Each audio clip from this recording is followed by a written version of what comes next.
नमस्कार बच्चों। तो कैसे हैं आप लोग।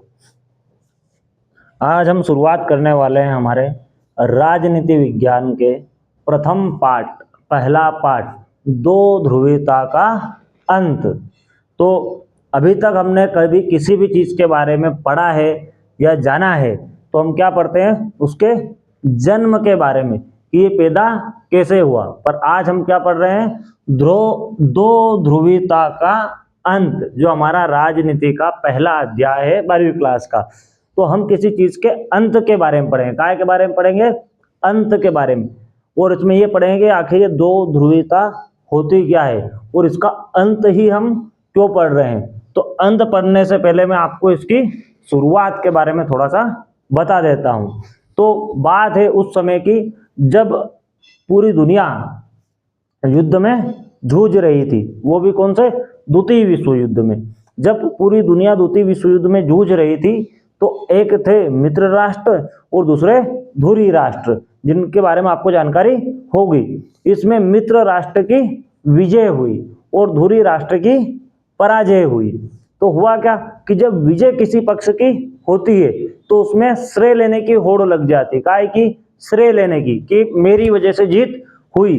तो उस समय जो मित्र राष्ट्र थे उनमें दो मुख्य देश थे जिनकी आपस की प्रतिस्पर्धा चालू हो गई।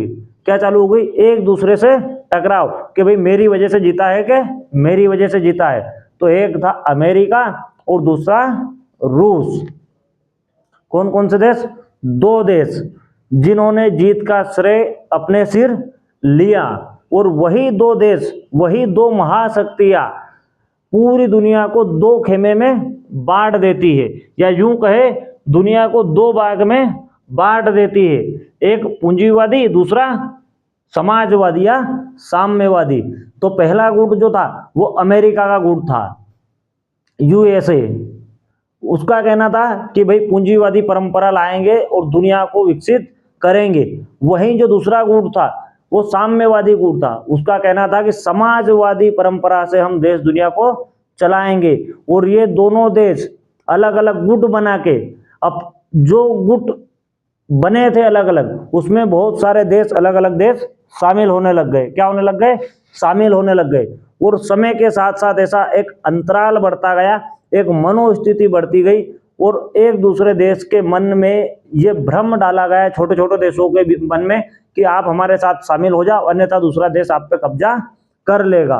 और एक ना होते हुए युद्ध का आभास पैदा कर दिया गया। क्या कर दिया गया, जो युद्ध आज तक हुआ ही नहीं है उसका आभास, उसका आवरण बना दिया गया, जिसे हम शीत युद्ध कहते हैं। और जो शीत युद्ध का प्रतीक है वो किसे बनाया, द्वितीय विश्व युद्ध हुआ या प्रथम विश्व युद्ध हुआ, उसमें जर्मनी मुख्य रहा है। और जर्मनी जब हार गया तो जर्मनी की जो राजधानी थी बर्लिन, उसको दो भागों में बांट दिया गया। जर्मनी के दो टुकड़े कर दिए गए और बीच में एक सीधी दीवार बना दी गई 150 किलोमीटर लंबी, और जर्मनी को दो भाग बना दिया गया। तो जब वो दीवार थी वो कब बनी थी, जब जर्मनी द्वितीय विश्व युद्ध में हारा। तो वो एक प्रतीक के रूप में थी कि भाई ये युद्ध हार गए, ये दीवार खड़ी है, तो ये दीवार प्रतीक है विश्व युद्ध के हारने का, जर्मनी के दो भाग के टुकड़े करना। और उसके बाद में जो स्टार्ट हुआ, जो आज तक युद्ध हुआ ही नहीं है, युद्ध का भ्रम, या यूं कहे शीत युद्ध। तो जब वहां की आम जनता ने आंदोलन करके, विद्रोह करके उस दीवार को ढहा दिया, या यूं कहे गिरा दी, तो जब वो दीवार गिरी और जर्मनी का एकीकरण हुआ, तो उसी व्यवस्था को या उसी क्रांति को हम कहते हैं दो ध्रुवीयता का अंत। दो ध्रुवीयता का अंत का प्रतीक क्या है, बर्लिन की दीवार का गिरना। और इसी कड़ी में, इसी सिलसिले में हम पढ़ेंगे कि भाई दो ध्रुवीयता क्या होती है, कौन सा गुट एक इसमें है जो समाप्त हुआ, और दुनिया आज एक ध्रुवी या बहुध्रुवी कैसे हुई। तो आज हमारे प्रथम पाठ में हम पढ़ने वाले दो ध्रुवीयता का अंत। तो ध्रुवीयता समझ में आया आपको, मतलब दुनिया को दो भागों में बांट देना दोनों महाशक्तियों के द्वारा, और अपना अपना परचम लहराने की कोशिश करना कि हम सर्वश्रेष्ठ हैं। तो सबसे पहले दो ध्रुवीयता क्या हुआ, जब द्वितीय विश्व युद्ध हुआ, जैसे बताया द्वितीय विश्व युद्ध के बाद विश्व दो महाशक्तियों में बट गया। कितने भाग में, दो भाग में। पहला भाग था अमेरिका, संयुक्त राज्य अमेरिका, और दूसरा था सोवियत संघ। तो दो भागों में बट गया। दोनों अपने अपने विचारों, राजनीतिक, व्यवसाय और प्रभाव को बढ़ाने का प्रयास करते थे। मतलब दोनों गुट यह चाहते थे कि भाई हमारे विचार, हमारी राजनीति और हमारे व्यवसाय ही दुनिया में फैले, बाकी दूसरे का कुछ भी ना हो, चाहे वो गड्ढे में जाए या उनका सत्यानाश हो जाए। इसी व्यवस्था को दो ध्रुवीयता कहा जाता है। क्या कहा जाता है, जो ये व्यवस्था हुई कि दुनिया दो भागों में बढ़ गई, एक तो संयुक्त राज्य अमेरिका, दूसरा सोवियत संघ। इसमें जब दो गुट बट गए, बड़े बड़े गुट बन गए देशों के, तो उसको हम क्या कहते हैं, दो ध्रुवीयता। क्या कहते हैं, दो ध्रुवीयता। और इसकी एक समय अवधि, जब शुरुआत कब हुई थी, जब द्वितीय विश्व युद्ध समाप्त हुआ। कब हुआ था, 1945 में। और इसका अंत कब हुआ, यह हुआ है हमारा 1991 में, जब बर्लिन की दीवार ढहा दी गई। शीत युद्ध, शीत का मतलब होता है ठंडा, शीत पे मतलब ठंडा जल, तो युद्ध का मतलब लड़ना, जहां ठंडी लड़ाई हो, जहां खून खराबा ना हो, जहां सैनिक आमने सामने ना लड़े, सिर्फ मन से मन लड़े। क्या लड़े, मन से मन। आप यहां बैठे हो, दूसरा कहीं और बैठा है, और आप उसके खिलाफ यहीं से मन में लड़ रहे हो, और दूसरे पक्ष को अपनी ओर कर रहे हो कि उसको ये हमें नुकसान पहुंचाना है या उससे हमें ये नुकसान है। तो हुआ क्या, शीत युद्ध एक ऐसा संघर्ष था जिसमें अमेरिका और सोवियत संघ के बीच सीधे युद्ध नहीं था, आमने सामने युद्ध नहीं लड़ रहे थे, लेकिन दोनों ने राजनीतिक, आर्थिक और वैचारिक या सैन्य प्रतिस्पर्धा की। होड़ लग गई, प्रतिस्पर्धा दोनों ने की। दोनों देशों ने अपने अपने गुट बनाए। क्या बना लिए, गुट बना लिए, और दुनिया के विभिन्न देशों को अपने साथ जोड़ने का प्रयास किया। इसे युद्ध के बिना युद्ध भी कहा जाता है। तो शीत युद्ध का मतलब क्या होता है कि बिना आमने सामने लड़े, बिना किसी सैनिकों की लड़ाई के, बिना किसी बमबारी के एक माहौल ऐसा बना देना, युद्ध जैसा माहौल बना देना, उसे हम शीत युद्ध कहते हैं। जैसे तुम क्लास में देखते होंगे, या तुम खुद भी, तुम्हारे दोस्तों मित्रों के गुट रहते होंगे, तो अलग अलग दोस्तों के अलग अलग गुट रहता है। जैसे लंच होता है, तुम तुम्हारे गुट में जाके खाना खाने लग जाते हो, फिर वहां कोई एक बात बोलता है कि वो फलाने दोस्त ने या उस वाले लड़के ने तुम्हारे बारे में ऐसा बोला, चाहे बोला या ना बोला उससे तुमको कोई मतलब नहीं, फिर तुम तुम्हारे ही गुट में क्या करते हो, बात करते हो कि उसको तो ऐसा मारेंगे पटक के कि उठ नहीं पाएगा, ऐसे मुक्का मारेंगे कि वहीं बैठा देंगे, कि उसको तो मैं चीर के रख दूंगा। बल्कि असलियत में ऐसा कुछ नहीं कर रहे हो, सिर्फ क्या कर रहे हो, जो तुम्हारा गुट है उसके अंदर ही तुम ऐसा माहौल बना रहे हो। क्या कर रहे हो, माहौल बना रहे हो। तो एक ऐसा माहौल बना दिया गया है दुनिया में कि कभी भी युद्ध छिड़ सकता है, और उस माहौल को, उस वहां के वातावरण को नाम दिया गया शीत युद्ध। ये देखिए, एक तरफ अमेरिका है, दूसरी तरफ सोवियत संघ है। दोनों ने पूरी दुनिया में ऐसा माहौल बना दिया कि कभी भी युद्ध छिड़ सकता है। तो सभी लोग अपनी तैयारी में लग गए, कोई शस्त्र बनाने खरीदने लग गया, कोई परमाणु परीक्षण करने लग गया, और हर कोई अपनी अपनी होड़ करने लग गया, और अलग अलग गुट में शामिल हो गए। तो शीत युद्ध किसे कहते हैं कि जहां वैचारिक युद्ध हो, असलियत का युद्ध ना हो, सीधी भाषा में कि जहां विचारों का युद्ध हो, जहां विचार धारा टकराए, और ऐसा माहौल बना दिया जाए कि कभी भी युद्ध हो सकता है, तो उसे हम शीत युद्ध कहते हैं। सोवियत व्यवस्था, हम पढ़ेंगे सोवियत व्यवस्था के बारे में, क्योंकि दो व्यवस्थाएं रही है विश्व युद्ध के समय, एक तो पूंजीवादी व्यवस्था, दूसरी साम्यवादी व्यवस्था। तो जो साम्यवादी व्यवस्था थी, उस संघ को कहते हैं हम सोवियत संघ। तो ये सोवियत व्यवस्था क्या थी जिसका अंत हुआ, आखिर ये व्यवस्था थी क्या, इसके बारे में हम जानेंगे। तो सोवियत संघ में समाजवादी शासन व्यवस्था थी। कैसी थी, समाजवादी, मतलब आम जनता के लिए सरकार के द्वारा कार्य किए जाते थे। तो इस व्यवस्था को हम कहते हैं समाजवादी शासन व्यवस्था थी। सभी बड़े उद्योग, बैंक और संसाधनों पर सरकार का नियंत्रण था। जैसे आज भी हमारे देश में बहुत से विभाग है जो सरकार के अंतर्गत आते हैं और कुछ विभाग या उद्योग या बैंकें ऐसी जो प्राइवेट सेक्टर है। पर उस समय समाजवादी शासन क्या कहता है कि जितनी भी बैंकें हैं या उद्योग धंधे हैं या कारखाने हैं सब काय के अंतर्गत आएंगे, सरकार के अंतर्गत। सभी की देख रेख या कार्य कौन करेगा? सरकार करेगी, गवर्नमेंट करेगी। और जो जनता है उनको मूलभूत सुविधाएं जैसे शिक्षा हुई, स्वास्थ्य हुई या रोजगार हुआ वो सरकार उपलब्ध कराएगी।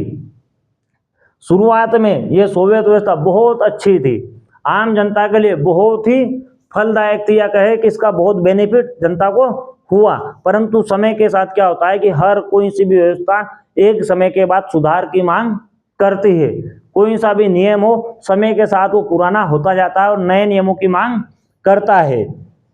तो शुरुआत में व्यवस्था सफल रही, लेकिन बाद में भ्रष्टाचार और आर्थिक कमजोरी, राजनीतिक कठोरता के कारण संकट में आ गई और इन्हीं कारणों से फिर इसका अंत हो गया, जिसको आज हम पढ़ रहे हैं दो ध्रुवीयता का अंत।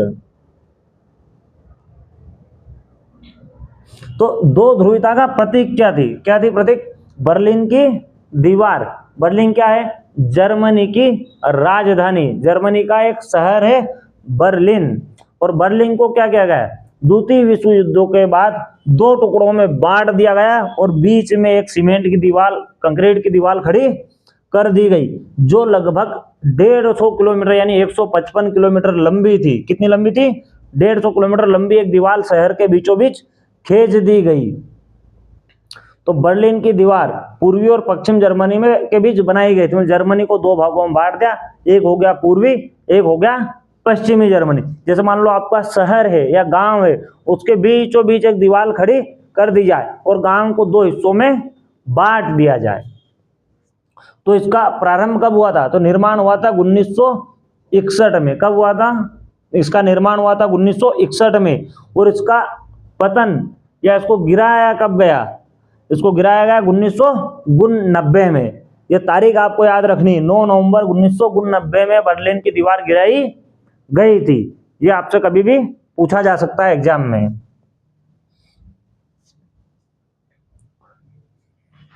सोवियत व्यवस्था का परिचय, मतलब जो सोवियत के बारे में हम पढ़ रहे हैं वो व्यवस्था क्या थी? तो द्वितीय विश्व युद्ध के बाद सोवियत संघ विश्व की दो महाशक्तियों में से एक था। कौन सा? सोवियत संघ।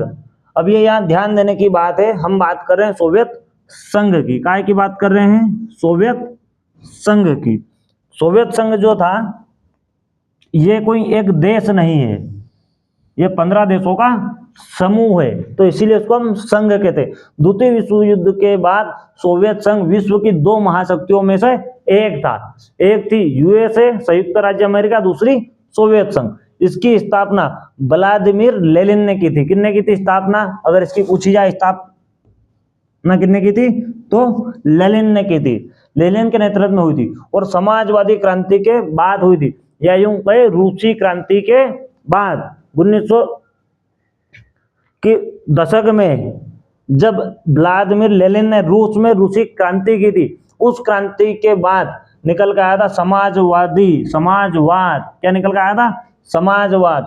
तो समाज या उस क्रांति को समाजवादी क्रांति भी कहते हैं। तो समाजवादी क्रांति के बाद हुई थी। यह अनेक गणराज्यों का संघ था, मतलब बहुत सारे देशों का, राज्यों का। राजनीति में हम देश को राज्य कहते हैं। क्या कहते हैं? राज्य। जैसे भारत है, भारत एक राज्य है। क्या है? राज्य है। पर अपन क्या कहते हैं? देश। पर राजनीति में क्या कहा जाएगा? राज्य। तो गणराज्य मतलब बहुत से राज्यों का संघ था, इसीलिए इसे सोवियत संघ यानी यूएसएसआर कहा जाता है। सोवियत व्यवस्था समाजवाद और साम्यवाद के सिद्धांतों पर आधारित थी। इसका उद्देश्य आर्थिक और सामाजिक समानता स्थापित करना था, शोषण मुक्त समाज का निर्माण करना था। यानी इसका जो उद्देश्य था काय का? समाजवाद का। इसका उद्देश्य बहुत सीधा सिंपल था कि समाज में अमीरी गरीबी का कोई भेदभाव नहीं होना चाहिए, सारे लोग एक समान होने चाहिए, सभी का जीवन एक जैसा स्तर एक जैसा होना चाहिए। और शिक्षा, स्वास्थ्य, रोजगार ये सारी सुविधा कौन देगा? राज्य देगा। ये राज्य सरकार की जिम्मेदारी थी। तो बहुत अच्छे उद्देश्यों के साथ इसकी समाजवाद और साम्यवाद के सिद्धांत की व्यवस्था सोवियत संघ में की गई थी। तो सोवियत व्यवस्था क्या हुई कि जहां राज्य सरकार या यूं कहे सरकार आम आदमियों को शिक्षा, स्वास्थ्य और रोजगार प्रदान करे। तो सोवियत संघ का गठन कब हुआ था?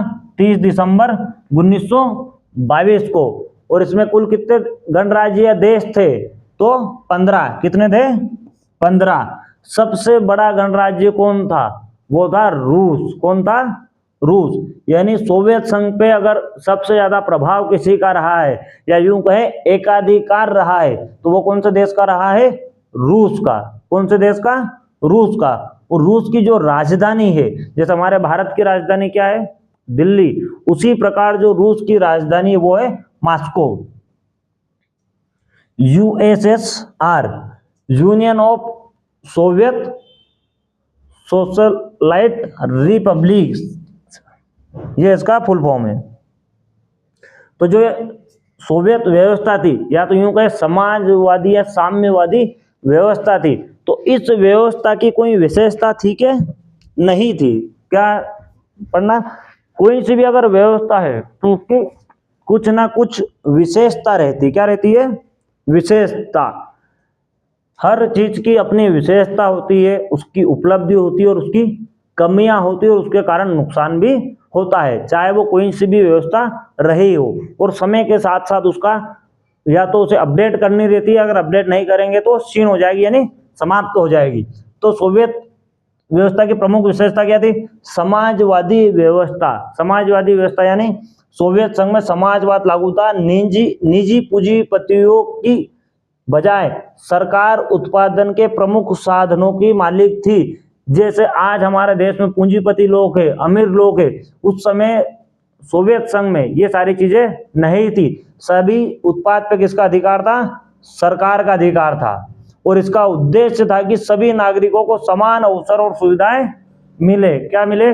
सभी नागरिकों को एक जैसी सुविधा मिलनी चाहिए, किसी के साथ भेदभाव नहीं होना चाहिए। तो समाजवाद क्या है? समानता प्लस सरकारी नियंत्रण। सभी को एक समान सुविधा और सारे संसाधन पर किसका नियंत्रण? सरकार का नियंत्रण। दूसरी विशेषता थी एक दलीय राजनीति। एक दलीय का मतलब होता है एक दल, मात्र एक दल चुनाव लड़ेगा, आपको उसी को वोट देना है, उसी का राष्ट्रपति बनेगा, उसी का प्रधानमंत्री बनेगा।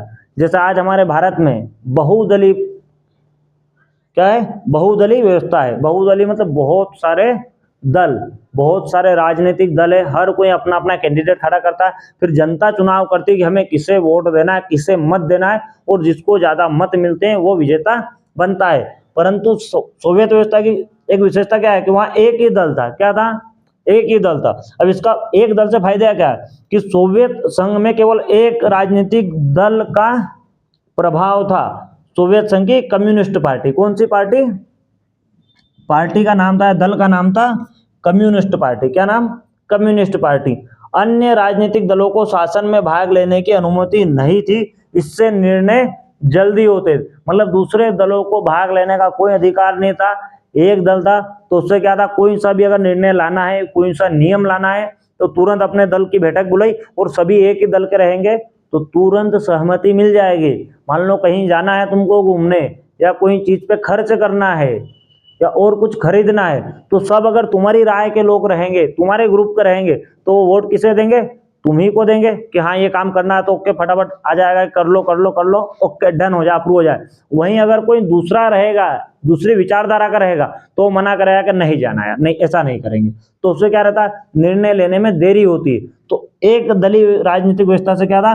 निर्णय तुरंत लिया जाता था, निर्णय बहुत जल्दी लिया जाता था। तो ये इसकी विशेषता थी। तीसरी व्यवस्था थी नियोजित अर्थव्यवस्था। सुनियोजित अर्थव्यवस्था या तो नियोजित अर्थव्यवस्था। अब इससे क्या था? गवर्नमेंट क्या करती थी? हर 5 साल के लिए एक प्लान तैयार करती थी कि हमें आने वाले 5 सालों में क्या क्या कार्य करना है, वो तय करती थी। क्या करती थी? जैसे आज हमारे देश में क्या चलती? पंचवर्षीय योजनाएं चलती है। उन पंचवर्षीय योजनाओं में सरकार पहले से निर्धारित करती है कि इन आगे आने वाले 5 साल में हम क्या करेंगे। जनता के लिए क्या काम करेंगे, काय का उत्पादन करेंगे, तो ये क्या उत्पादन होगा, कितना होगा, उसकी मात्रा क्या रहेगी और उसकी कीमत कितनी रहेगी, ये निर्धारण पहले ही कर लिया जाता था कि अगर 5 साल मतलब आज जो उत्पादन होगा 5 साल तक इसकी कीमत क्या रखी जाएगी, वो पहले से निर्धारण किया जाता था। तो उसको पंचवर्षीय योजना कहते थे। क्या कहते थे? पंचवर्षीय योजना, जो अर्थव्यवस्था को महत्वपूर्ण योगदान देती है। अगला, सरकारी स्वामित्व। तो साम्यवाद या समाजवाद क्या कहता है कि जो भी सरकार का नियंत्रण रहेगा काय पे, उद्योगों पे, जो भी देश में जितने भी उद्योग चल रहे हैं, जितनी भी बैंकें चल रही हैं, खदानें हैं, रेल, बिजली, परिवहन आदि सरकार का स्वामित्व था। निजी कंपनियों की भूमिका बहुत सीमित थी, मतलब कोई सी भी निजी कंपनी नहीं रहेगी, रहेगी तो नाम मात्र रहेगी, परंतु हर विभाग पे, हर खदान पे, हर कार्य पे किसका नियंत्रण रहेगा? सरकार का स्वामित्व रहेगा, बाकी दूसरे किसी का नहीं रहेगा। पूंजीपति वर्ग रहेगा ही नहीं, प्राइवेट डिपार्टमेंट होंगे ही नहीं, सारे गवर्नमेंट डिपार्टमेंट ही होंगे। समानता पर बल। सोवियत व्यवस्था का उद्देश्य अमीरी और गरीबी, अमीर गरीब के बीच अंतर कम करना था। क्या था? जैसे शुरू से पढ़ता आ रहे कि भाई जनता को एक जैसा रखना, समान स्तर पे रखना। तो समान स्तर पे कब रहेंगे? जब देश में अमीर और गरीब ना होंगे, सभी एक समान रहेंगे। तो इसका मुख्य उद्देश्य क्या था कि देश में अमीर और गरीब की खाई नहीं रहनी चाहिए, सब एक समान रहने चाहिए। सभी नागरिकों को शिक्षा, स्वास्थ्य, रोजगार किससे मिलना चाहिए? सरकार से मिलना चाहिए और उसकी आवश्यकता के अनुसार मिलना चाहिए। किसी के साथ कोई भेदभाव नहीं होना चाहिए। तो ये क्या थी? हमारी साम्यवादी की या यूं कहे सोवियत व्यवस्था की एक विशेषता थी। अब अगर जो सोवियत व्यवस्था थी उसकी विशेषता है, तो इसकी उपलब्धियां क्या क्या थी, क्या क्या उस समय उन देशों को बेनिफिट्स मिले हैं या फायदा पहुंचा है, उससे क्या उपलब्धि थी? तो पहली उपलब्धि तीव्र औद्योगिक विकास। जब साम्यवाद का विकास हुआ तो क्या हुआ? सबसे पहला हुआ तीव्र औद्योगिक विकास। कम समय में सोवियत संघ विश्व के प्रमुख औद्योगिक देशों में शामिल हो गया। मतलब बहुत कम समय में क्या हुआ? जब गवर्नमेंट के पास अधिकार आ गया कि सारे उद्योग हमें चलाने हैं, तो सरकार ने तुरंत ही हर क्षेत्र में काम करना चालू किया, उद्योगों पे ध्यान दिया, उद्योगों को पैसे की कोई कमी नहीं रही, गवर्नमेंट से पैसा मिलता था, तो तीव्र औद्योगिक विकास हुआ। शिक्षा का विस्तार। शिक्षा लगभग सभी नागरिकों तक पहुंची, निरक्षरता में भारी कमी आई। जब सरकार की जिम्मेदारी हो गई कि हम सभी को एक समान रहेंगे, तो क्या हुआ? सभी के लिए समान शिक्षा की व्यवस्था की गई। तो उससे प्रत्येक नागरिक को हर शहर में एक जैसी शिक्षा प्राप्त हुई, तो हर व्यक्ति पढ़ने जा सका। यूं कहे कि बच्चों के लिए शिक्षा रही, सभी को एक जैसी शिक्षा रही, शिक्षा में कोई भेदभाव ना रहा। जैसे आज क्या है? गवर्नमेंट स्कूल है, साथ में प्राइवेट स्कूल है। तो गवर्नमेंट स्कूल मान लो व्यवस्था नहीं है, और प्राइवेट स्कूल की फीस बहुत मोटी है, बहुत ज़्यादा पैसा लग रहा है प्राइवेट स्कूलों में। तो इस कंडीशन में क्या होता है? आदमी क्या यार सरकारी में पढ़ाएंगे तो पढ़ नहीं पाएगा, प्राइवेट में भेज नहीं सकते, तो क्या होता है? लोग अनपढ़ रह जाते, बच्चे अनपढ़ रह जाते। पर उस समय क्या था? सारा शिक्षा विभाग किसका था? गवर्नमेंट का था, प्राइवेट संस्थानें थी नहीं। तो उससे क्या हुआ? साक्षरता दर बहुत अच्छी रही और निरक्षर बहुत कम हुए, बहुत कमी आई। स्वास्थ्य सुविधा। सरकार ने व्यापक स्वास्थ्य सेवाएं उपलब्ध कराई। वही बात कि शिक्षा और स्वास्थ्य की जिम्मेदारी किसकी थी? सरकार की थी। तो अगर सारी व्यवस्था एक व्यक्ति के पास रहेगी तो वो सही से देख पाता है।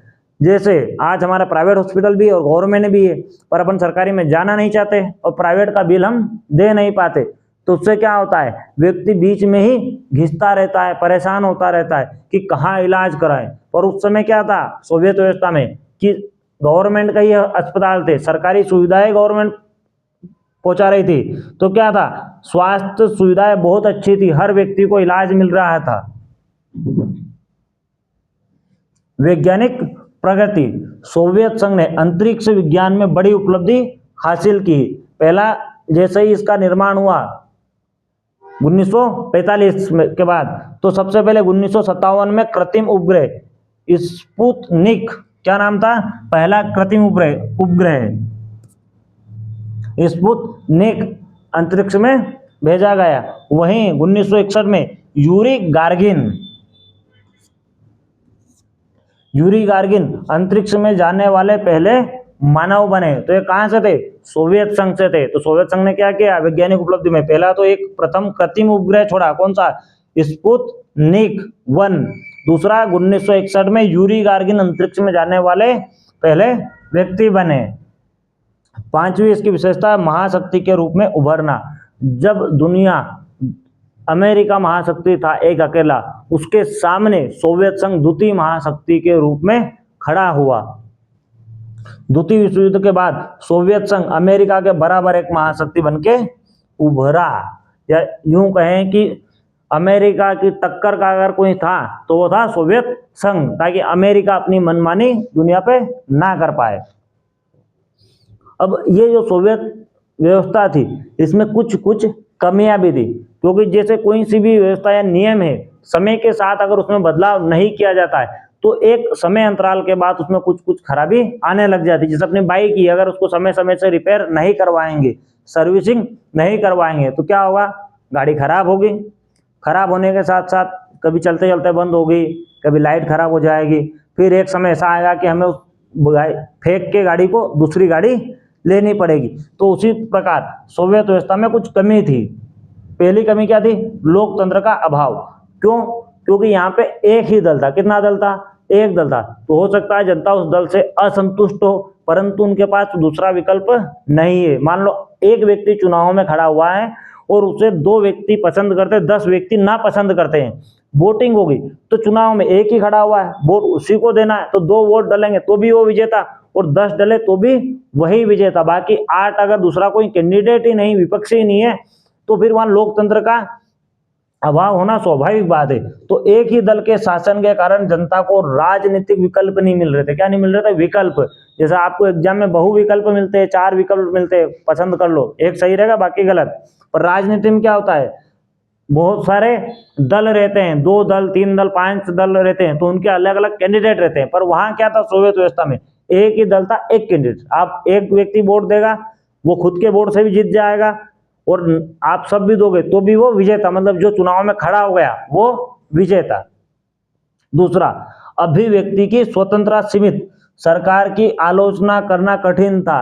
अगर एक दल का शासन रहेगा तो फिर आम आदमी, आम जनता को सरकार की आलोचना करने का अधिकार नहीं दिया गया था। जैसे आज हम सरकार की आलोचना कर सकते हैं, अगर कोई नियम आता है तो उसके खिलाफ धरना प्रदर्शन कर सकते हैं। जैसा अभी चल रहा है, कॉकरोच जनता पार्टी का प्रोटेस्ट चल रहा है जंतर मंतर पे, अलग अलग राज्यों में चल रहा है, तो क्या कर रहे हैं हम, उसके खिलाफ खड़े हो रहे हैं। या कोई बिल आता है तो उसका हम विरोध भी करते हैं। किसान बिल का विरोध किया गया तो गवर्नमेंट ने उसे वापस ले लिया, परंतु वहां क्या था, अभिव्यक्ति की स्वतंत्रता सीमित थी, सरकार की आलोचना कर ही नहीं सकते थे। आर्थिक समस्या है, अगली कमी क्या हुई वहां पे, आर्थिक समस्या, मतलब पैसों की समस्या। समय के साथ साथ उत्पाद घटने लगा, वस्तुओं की कमी होने लगी और अर्थव्यवस्था कमजोर पड़ गई, क्योंकि हर क्षेत्र पे किसका अधिकार था, सरकार का। तो जब इसकी शुरुआत हुई तो बहुत अच्छा चला, सारे उद्योग धंधे अच्छे चले। पर होता क्या है, समय के साथ साथ जैसा समय बीतता जाएगा, आम आदमी की क्या आदत है कि ये तो गवर्नमेंट का है, भाई तेरा क्या जा रहा, जाए तो सरकार का। जैसे हम ट्रेन में सफर करते हैं तो क्या होता है, आदमी वहीं गंदगी कर देता है, फिर बोले कि भाई तूने यहाँ गंदगी क्यों की, तो बोलता है तेरे बाप की ट्रेन है क्या, ये तो सरकार की है, तेरा क्या।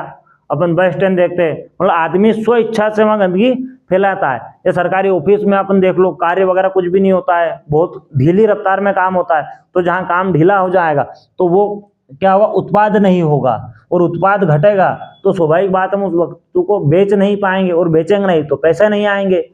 तो क्या थी, आर्थिक समस्या का उनको सामना करना पड़ा। चौथा पॉइंट, भ्रष्टाचार। क्या था, भ्रष्टाचार। गवर्नमेंट में इतना भ्रष्टाचार होने लग गया, कोई सा भी काम करवाने के लिए वहां लोगों को रिश्वत देनी पड़ती थी, या एक पार्टी का अधिकार था तो वो उनकी मनमानी चलाते थे, उनकी इच्छा से काम करते थे। और कार्य में, उद्योगों में, धंधों में क्या करते थे, भ्रष्टाचार करते थे। तो उसकी कमी क्या है, पहली कमी लोकतंत्र का अभाव, दूसरी अभिव्यक्ति की स्वतंत्रता सीमित थी, मतलब ज्यादा बोल नहीं सकते सरकार के खिलाफ आप, अखबार में छाप नहीं सकते, हर चीज पे कड़ा प्रतिबंध था। आर्थिक समस्या, यानी सरकारी उद्योग थे तो उत्पाद कम हुआ, उनका उत्पाद कम हुआ तो स्वाभाविक बात है बिक्री कम होगी, बिक्री कम होगी तो पैसा बेनिफिट कम आएगा, लाभ कम होगा, लाभ कम होगा तो आर्थिक नुकसान होना स्वाभाविक बात है। अगला भ्रष्टाचार, पूरा सरकारी सिस्टम था, हर विभाग सरकारी था तो हर सरकारी विभाग में वहां पर लोग भ्रष्टाचार करने लगे। जनता में असंतोष, लोग अधिक स्वतंत्रता और बेहतर जीवन स्तर की मांग करने लगे। जब ये सारी चीज हुई तो वहां जो आम जनता थी सोवियत संघ में, उन जनता की मांग बढ़ गई कि भाई हमें तो अच्छी चीजें आप दो, ये भ्रष्टाचार बंद करो, अच्छी व्यवस्था करो और हमें थोड़ी स्वतंत्रता दो, बोलने की, बात करने की और हमारे विचार रखने की स्वतंत्रता हमें दी जानी चाहिए। तो ये सारी कमियां थी। अगर पूछा जाए सोवियत व्यवस्था की कमियां तो क्या क्या कमियां थी? पहली, लोकतंत्र का अभाव। दूसरा, अभिव्यक्ति की स्वतंत्रता सीमित, मतलब बोलने की। तीसरा, आर्थिक समस्या। चौथा, भ्रष्टाचार, साधारण सी बात। और पांचवा, जनता में असंतोष।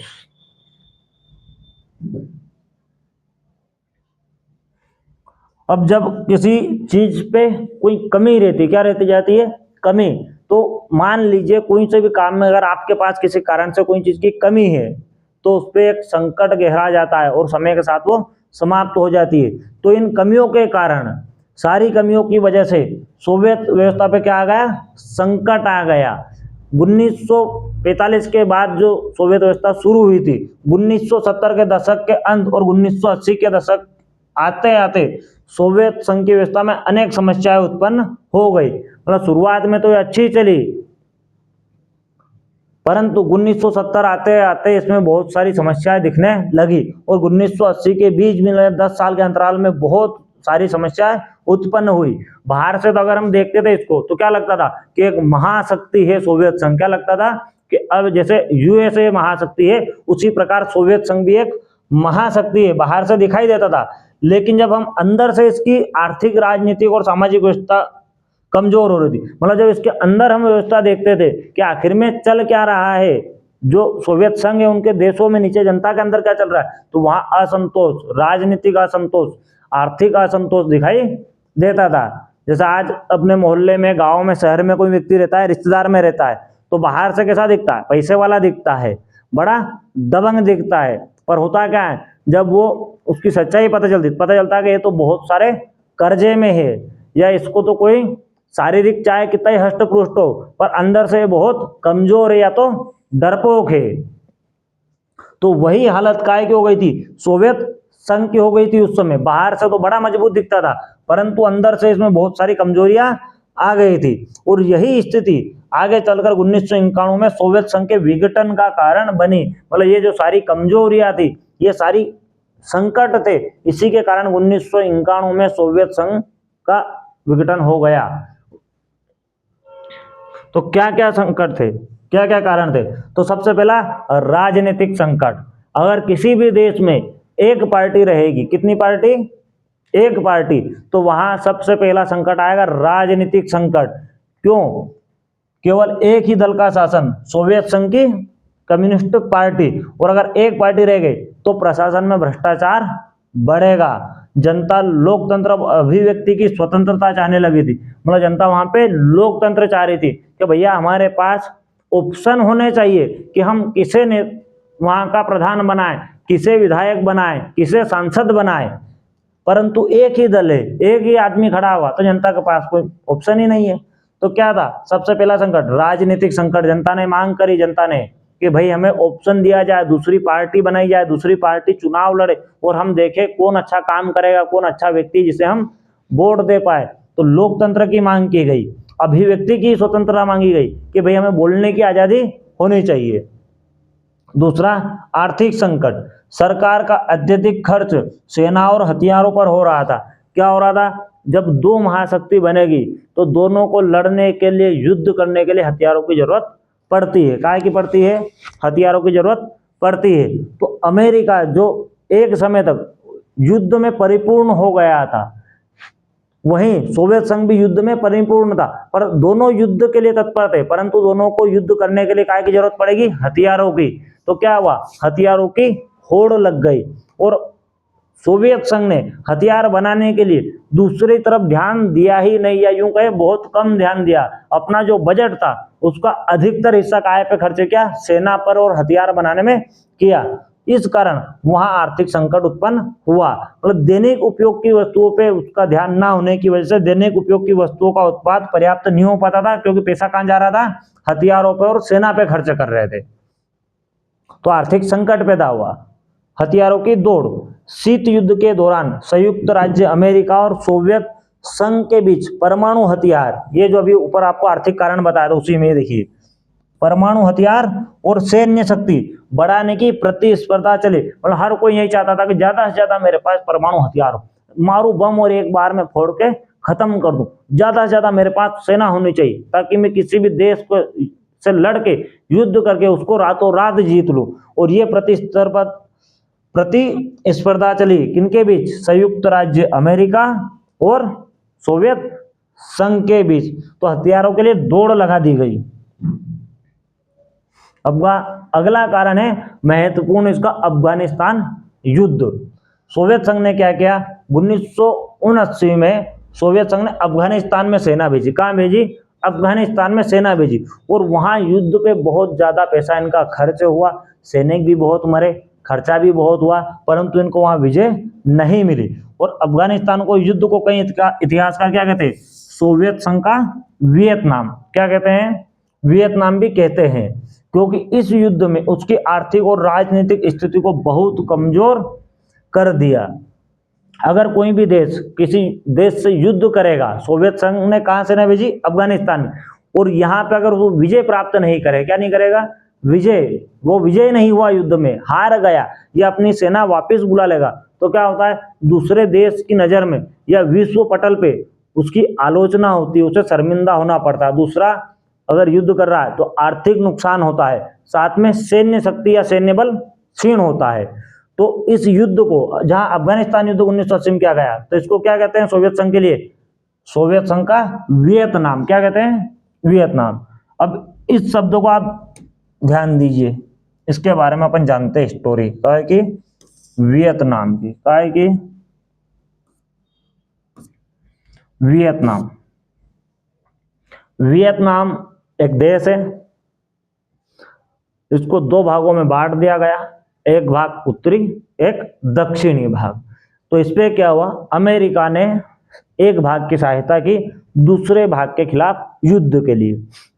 अमेरिका ने लगभग 10 सालों तक ये युद्ध चलाया, जिसमें अमेरिका का बहुत सारा पैसा लगा।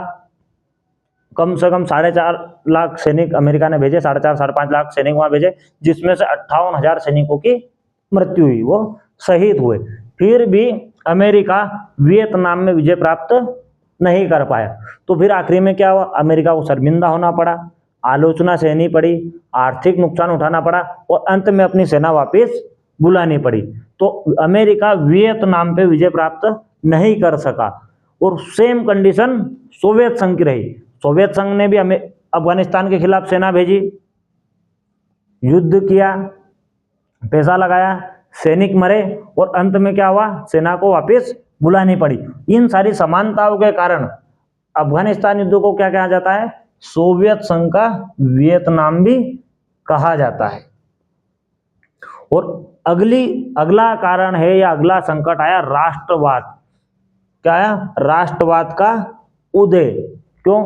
क्योंकि जो सोवियत संघ है ये अलग अलग 15 देशों से मिलकर बना था, जिसमें कुछ देश यूरोप के थे और कुछ एशिया महाद्वीप के थे। तो हर देश की संस्कृति अलग अलग थी, यूरोप की संस्कृति अलग और एशिया की अलग। तो हर देश के नागरिक को लगा कि भाई कोई सा भी निर्णय हो रहा है तो सबसे ज्यादा प्रभाव किसका पड़ता था उस पर? सोवियत संघ में रूस का, यानी रूस का एकाधिकार था।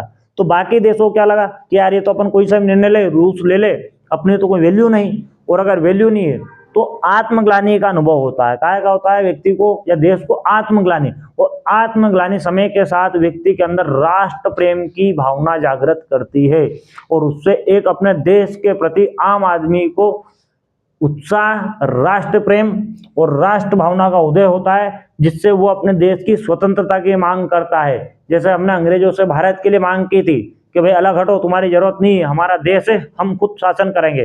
तो उसी में क्या, सोवियत संघ जो 15 गणराज्यों का संघ था, कितने देशों का, 15 का, समय के साथ साथ कई गणराज्यों में भावना बढ़ने लगी कि उन्हें स्वतंत्र देश बनना चाहिए। क्या बनना चाहिए? स्वतंत्र देश। उन्होंने कहा कि हम सोवियत संघ का हिस्सा नहीं रहेंगे, हम हमारा निर्णय स्वयं करेंगे और हमारे देश की उन्नति में विकास स्वयं देंगे, आपकी जरूरत नहीं है। अगला, गोर्बाचेव का उदय। गोर्बाचेव 1985 में जो सोवियत संघ है उसके अलग अलग अध्यक्ष रहते थे। तो 1985 में मिखाइल गोर्बाचेव सोवियत संघ के नेता बने, या यूं कहे अध्यक्ष बने या राष्ट्रपति बने।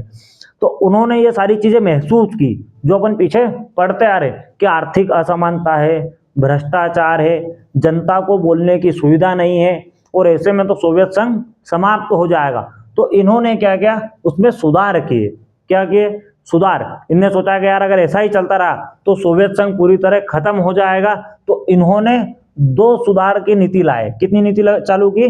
2। पहली है पेरेस्ट्रोइका। कौन सी? पेरेस्ट्रोइका। और दूसरी है ग्लासनोस्ट। तो पहली का मतलब होता है अर्थव्यवस्था का पुनर्गठन, आर्थिक सुधार। आर्थिक सुधार के लिए इन्होंने उत्पाद बढ़ाने का प्रयास किया और कुछ आर्थिक स्वतंत्रताएं देना चालू किया। यानी जो उद्योग धंधे चल रहे थे उसमें उत्पाद बढ़ाने लगे, जो उत्पाद कम हो रहा था तो उत्पाद बढ़ाया। वहीं इन्होंने कुछ आर्थिक स्वतंत्रता देना चालू कर दिया, यानी कुछ निजी पूंजीपतियों को कहा कि आप भी आपका उद्योग धंधा लगाइए, आपकी बैंकें खोलिए, जिससे सरकार को आपकी सहायता प्राप्त हो। क्या प्राप्त हो? सहायता प्राप्त हो, और देश की आपूर्ति जो मांग है उसकी पूर्ति की जाए। दूसरा इन्होंने आम जनता के लिए क्या, ग्लासनोस्ट। इसका मतलब होता है शासन में खुलापन। क्या होता है? खुलापन लाना। इन्होंने प्रेस और जनता को अधिक अभिव्यक्ति की स्वतंत्रता दी। मतलब इन्होंने जो जनता और प्रेस यानी अखबार, न्यूज को जो स्वतंत्रता नहीं थी उसकी स्वतंत्रता प्रदान की, और सरकार की आलोचना की कुछ अनुमति दी। मतलब आप कुछ हद तक सरकार की आलोचना भी कर सकते हो, इससे पहले नहीं थे। तो एक कारण ये भी था उसके संकट का, क्योंकि इनका जो भाव था, किनका, गोर्बाचेव का जो उद्देश्य था वो तो था सुधार करना। परंतु हुआ क्या, जब जनता को ये सारी चीजें सुविधा मिलने लगी तो जनता की और भी उपेक्षा बढ़ने लगी और मांगे बढ़ने लगी कि भाई हमें और भी सुधार की जरूरत है, और भी अधिकार की जरूरत है, आप हमें अधिकार प्रदान करो। और कुछ कुछ देशों ने मांग की कि हमें स्वतंत्र किया जाए, हम तुम्हारे संघ में नहीं रहेंगे, हम हमारा अलग देश है और उसी के नियम के अनुसार चलेंगे। जब उनको सारी सुविधा दी गई, वहीं जो इनके ग्रुप के सदस्य थे, जो इनके गुट से थे, उनको ऐसा लगा कि भाई इनने तो बहुत जल्दी में सारी सुविधाएं प्रदान कर दी, इनको ऐसा नहीं करना चाहिए था, जैसे पहला चलता आ रहा था वैसा ही चलाना चाहिए था। तो ये जो सुधार किए गोर्बाचेव ने, तो उनका भी प्रभाव पड़ा। गोर्बाचेव का उद्देश्य सोवियत संघ को मजबूत बनाना था। क्या था इनका उद्देश्य? सुधार करके कि भाई अगर मैं सुधार करूंगा तो ये और भी मजबूत हो जाएगा। पर हुआ इसके बिल्कुल उल्टा है। उल्टा क्या हुआ? जनता खुलकर सरकार की आलोचना करने लगी। मतलब पहले क्या कहा गया था कि भाई सरकार की आलोचना तुम कर नहीं सकते, तो इन्होंने छूट दी, चलो ठीक है यार थोड़ी थोड़ी आलोचना कर लेना। पर हुआ क्या? इसका उल्टा हो गया। थोड़ी थोड़ी तो नहीं की, बहुत ज्यादा आलोचना करने लगी। जनता है, क्या कर सकते हैं। गणराज्यों ने स्वतंत्रता की मांग तेज कर दी। मतलब पहले वो सिर्फ मांग कर रहे थे, सोच रहे थे, ऐसी उनमें भावना हो रही थी, पर जैसे ही इन्होंने छूट दी तो जो गणराज्य थे उन्होंने और अपनी मांग तेज कर दी, भाई हमको तो अलग ही करो, बात खत्म करो। कम्युनिस्ट पार्टी की पकड़ कमजोर होने लगी। अब जब जनता को स्वतंत्रता मिल गई, देश अपनी आजादी स्वतंत्रता चाहने लग गए, तो क्या हुआ, जो एक पार्टी थी मात्र, कितनी पार्टी? एक। कौन सी? Communist party. तो उसकी पकड़ कम हो गई और सोवियत संघ तेजी से टूटने की ओर बढ़ा। मतलब बहुत जल्दी ऐसी प्रोसेस होने लगी, आंदोलन होने लगे, देशों ने मांग करने लगी, तो ऐसा लगने लगा कि यार सोवियत संघ अब नहीं चल पाएगा, बहुत जल्द टूट पाएगा। और हुआ भी वही कि समय के साथ सोवियत संघ टूट गया 1991 में, बल्कि 1985 में ही इनको पद मिला था, ये चुने गए थे। तो इसके संकट के प्रमुख कारण क्या थे कि भाई ये संकट क्यों आया? तो पहला आर्थिक संकट, दूसरा राजनीतिक असंतोष, हथियारों की दौड़, मतलब हथियार बनाने में लगी हुई थी सरकारें, जनता की तरफ ध्यान ही नहीं दे रही थी, उत्पाद की तरफ। अफगानिस्तान युद्ध, यहाँ से सरकार को बहुत आर्थिक नुकसान हुआ। राष्ट्रवाद का उदय, लोगों में देश प्रेम की भावना जगी। गोरबाचेव के सुधार, गोरबाचेव जब 1985 में मुखिया बने तो इन्होंने सुधार किए कि चलो यार अपन कुछ सुधार करते हैं, इससे पहले वाले ने ध्यान दिया नहीं, अब अपन करते, पर इनके सुधार और विपरीत प्रभाव करके गए। प्रशासनिक भ्रष्टाचार, शासन में बहुत भ्रष्टाचार हो रहे थे उस समय, और उत्पादन में गिराव, भ्रष्टाचार हो रहे थे, पैसा सेना पे लग रहा था, तो जो जरूरत की चीजें थी उनका उत्पाद नहीं हो रहा था, उनका उत्पादन लगातार गिरता जा रहा था। तो ये सारे कारण, ये सारे संकट सोवियत संघ पे मंडराने लगे, और इसी के कारण आगे चल के सोवियत संघ का विघटन हुआ। ये देखिए सोवियत व्यवस्था की विशेषता और संकट के कारण। क्या विशेषता थी कि भाई साम्यवाद पर आधारित थी, बहुत अच्छी व्यवस्था थी, अगर लगातार उसमें अपडेट करते जाते और कड़क नियमों के साथ इसको चलाए जाते। केंद्रीकृत नियोजित अर्थव्यवस्था, राज्य का पूर्ण नियंत्रण, हर चीज पर राज्य का नियंत्रण रहता था। सामाजिक समानता का प्रयास, मतलब हर वर्गों को समान अवसर प्रदान किए जाते थे, शिक्षा के, स्वास्थ्य के, रोजगार के। तेज औद्योगिकरण और आर्थिक विकास, जैसे ही इसकी शुरुआत हुई तो औद्योगिकरण बहुत तेज गति से हुआ। शिक्षा और विज्ञान में प्रगति भी की गई, और फांसीवाद के विरुद्ध विजय, फांसीवाद यानी जर्मनी के खिलाफ विजय, हिटलर के खिलाफ जो विजय प्राप्त करी थी उससे भी इनका मान सम्मान बढ़ा था। तो फांसीवाद क्या होता है? सरकार के खिलाफ कोई कुछ भी कहे सीधा उसको फांसी दे दो, अगर हमारे नियमों का ना माने तो सीधा फांसी दे दो, जो हिटलर ने किया था। और वही आगे चल के जो इसके सारे नियम थे उनमें धीरे धीरे क्षीणता आई, लोगों में अवेयरनेस कम हुई, और लोगों ने भ्रष्टाचार, जो अधिकारी थे उनने एकाधार किया, नौकरशाही हुई, नौकरशाही में भ्रष्टाचार बढ़ा। तो इस पे क्या आ गया? सोवियत व्यवस्था पे संकट के कारण पैदा हो गए, संकट पैदा हो गया। और जब किसी चीज पे संकट होता है तो फिर वो समाप्त हो जाती है। तो अत्यधिक केंद्रीकरण और नौकरशाही, मतलब नौकरशाही मतलब जो सरकार एक सुविधा चलाने के एक ऑफिस रहता है, जैसे अपना कोई कलेक्टर हुए, तहसीलदार हुआ, पटवारी हुआ, गवर्नमेंट बैंक हुए, स्वास्थ्य अधिकारी हुए, पुलिस हुए, ये सब क्या है? ये जनता के नौकर ही तो है, जनता को सेवा ही तो दे रहे हैं, और जनता से टैक्स लेके इनकी सैलरी दी जा रही। तो जो सैलरी लेता है, जो नौकरी करता है, उसे क्या कहते हैं? नौकर। और उस व्यवस्था कहते हैं हम नौकरशाही। आर्थिक अक्षमता, वैज्ञानिक और तकनीकी प्रतियोगिता में पिछड़ा। शुरुआत में तो इनने बहुत वैज्ञानिक तरक्की की, भाई कृत्रिम उपग्रह छोड़ा, अंतरिक्ष यात्री बने पहले, परंतु समय के साथ क्या हुआ? पूरा ध्यान परमाणु पे चला गया, और अमेरिका के साथ वैज्ञानिक तरक्की में पीछे छूटता गया। जनता में असंतोष और स्वतंत्रता का अभाव, जनता में बहुत असंतोष फैला इन चीजों की वजह से, भ्रष्टाचार बढ़ने की वजह से, सुविधाएं नहीं मिलने की वजह से, और उत्पाद में कमी की वजह से, और अफगानिस्तान पर आक्रमण।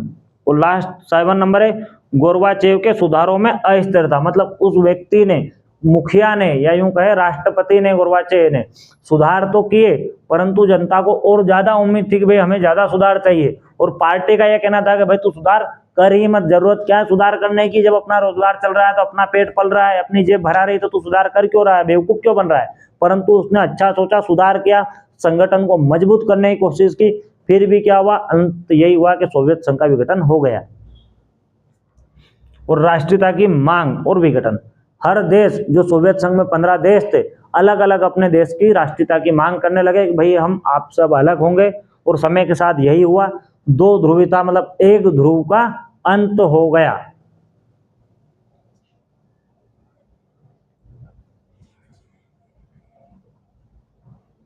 ये देखिए, ये जर्मनी का नक्शा है, तो इसमें बीच में पड़ता है इसकी तहसील, क्या है? बर्लिन। तो बर्लिन को 20 भाग से ये दीवार के माध्यम से 2 टुकड़ों में काट दिया गया था, एक भाग उधर रह गया और एक इधर रह गया।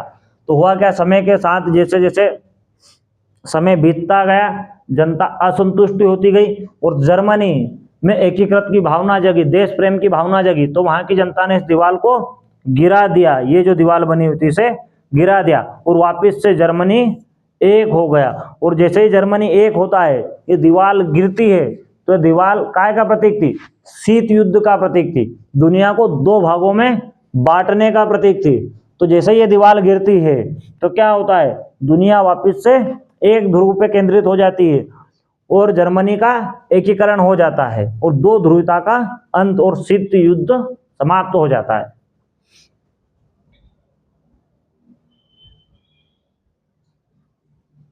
ठीक है प्यारे बच्चों, तो आज की क्लास में हमने पढ़ा है दो ध्रुवता के अंत के बारे में, जिसमें हमने पढ़ा है कि भाई दो ध्रुव क्या है थे, कैसे बने, शीत युद्ध क्या था, दो ध्रुवता की विशेषता क्या है, इसकी उपलब्धि क्या क्या रही और इसमें कमियां क्या थी और कमियों के कारण इस पर क्या क्या संकटों का इसको सामना करना पड़ा। ठीक है, मिलते हैं हम हमारे इसी पार्ट के दो ध्रुवता का अंत के दूसरे भाग में। तब तक के लिए आप सभी को नमस्कार।